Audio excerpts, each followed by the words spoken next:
Herbicide-resistant Palmer amaranth and water hemp are a serious growing problem for Pennsylvania agriculture, including vegetable and fruit crops. They're currently present in at least 17 Pennsylvania counties and are continuing to spread to new fields. They're resistant to multiple herbicide modes of action, and we advise that all Palmer and water hemp in Pennsylvania are likely resistant to both glyphosate and ALS herbicides. Other things that make them difficult to control are that they germinate throughout the season, they grow very quickly, and they're highly drought tolerant. Effective herbicides only manage seedlings under 6 inches tall. In vegetable and fruit crops, herbicide options are especially minimal. Because of this, suppression of these weeds requires diligent scouting, prevention, and diverse management tactics. This Learn Now video will outline the best management practices for herbicide-resistant palmer and water hemp for horticultural crops. The first best management practice is to monitor any inputs coming onto the farm, particularly seeds, to make sure any seeds entering the farm are certified as clean. Avoid buying seeds from locations that may have Palmer amaranth or water hemp on the site. In Pennsylvania, laws are in place to prevent the contamination of crop seed. Be cautious when bringing in specialty seed mixes such as wildlife feed and native seed mixes, as they could be a potential carrier of pigweed seeds as well. Additionally, avoid spreading manure sourced from livestock that may have been in contact with Palmer or water hemp, as pigweed seeds survive digestion and end up in manure germinating in the field after it's spread. Secondly, utilize diverse weed management practices in addition to using chemical weed control, because relying solely on herbicides for pigweeds in vegetable and fruit systems will rarely provide complete control. Herbicide options for herbicide-resistant pigweeds are very limited, and the options that do exist will not provide full season control of pigweed. This is a problem because palmer and water hemp seeds keep emerging throughout the season. Additional control methods for problem weeds include mechanical weed removal such as mowing and cultivation.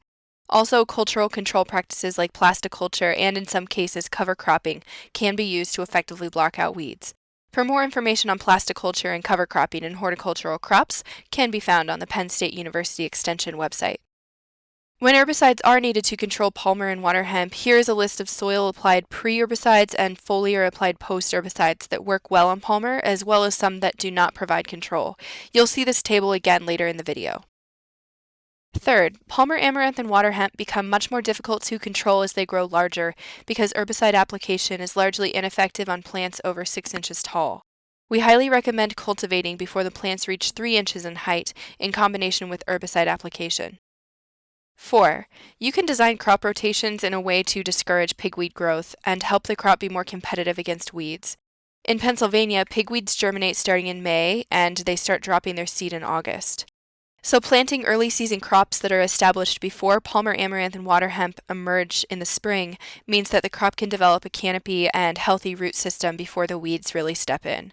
Then, depending on the crop, that early season crop may be able to be harvested earlier on before any remaining mature pigweed plants produce their seed in the fall. Once the crop is harvested, remaining pigweeds can be more easily removed or mowed before they produce seed. It's important to not let palmer and water hemp mature and drop seed, as each plant can produce up to 1 million seeds. In fact, once resistant pigweed are already established in a field, the most important thing to do is get rid of that seed bank and make sure that no more seeds are allowed to fall in the field. If any palmer or water hemp plants survive early season control, it's really critical to physically remove them by hand or with a hoe. Even one plant left in a field can produce up to 1 million seeds. Since pulled plants can reroot, transport them out of the field to the field edge and then bury or burn them there. Although removing weeds can be time-consuming depending on the number of plants, it really is worth the time and energy so that a large infestation doesn't develop next year. 6. If a palmer or water hemp infestation survives initial control and is over 6 inches tall, further herbicide application will likely be ineffective. If the infestation is too severe to take out all the plants with hand pulling, the next option is to mow or disc the weeds. Of course, the availability and timing of this tactic depends on the cropping system.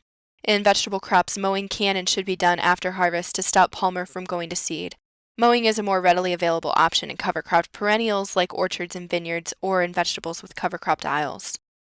We've seen cases where a pigweed infestation was so severe that it dominated the field and the field had to be mowed down, sacrificing the crop. Hopefully this never happens to you, but if you do have to mow down pigweed, an important thing to remember is that palmer and water hemp often regrow after mowing, so repeated mowing will likely be necessary for total control.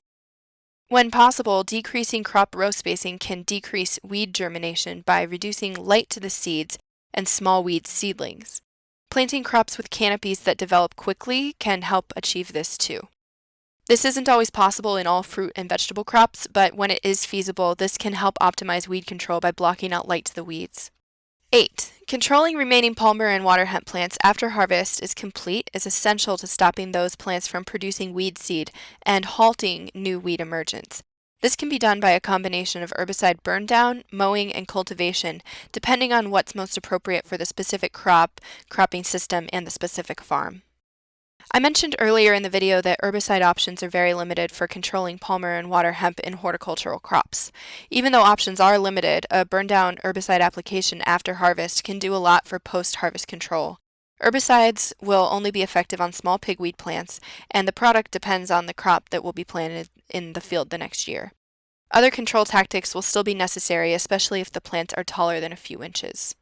Here are some suggestions for specific crops. Please pause the video here if you'd like extra time to look at these before moving on. As I mentioned at the beginning of the presentation, the herbicide resistance that Palmer, Amaranth, and Waterhemp has is primarily glyphosate and ALS resistance in Pennsylvania. They are resistant to other modes of action, and those populations are located in other states and could spread to Pennsylvania. It's important to note that we don't currently know of any herbicide modes of action that are being developed. Even if new modes of action are developed, Palmer and water hemp have the ability to develop new resistance to new modes of action that they're exposed to. This highlights our need to use the herbicides we have judiciously and to integrate alternative tactics to optimize weed control. Palmer, Amaranth, and water hemp may be in a field near you, so developing a proactive management plan now will save time and money later. For further information or to report a possible infestation, talk to your county extension office. For further resources, visit our website. Also be sure to watch our other Learn Now videos on herbicide-resistant pigweed, including weed ID, proper prevention and disposal practices, and management in conventional row crops and organic systems. Thanks for watching.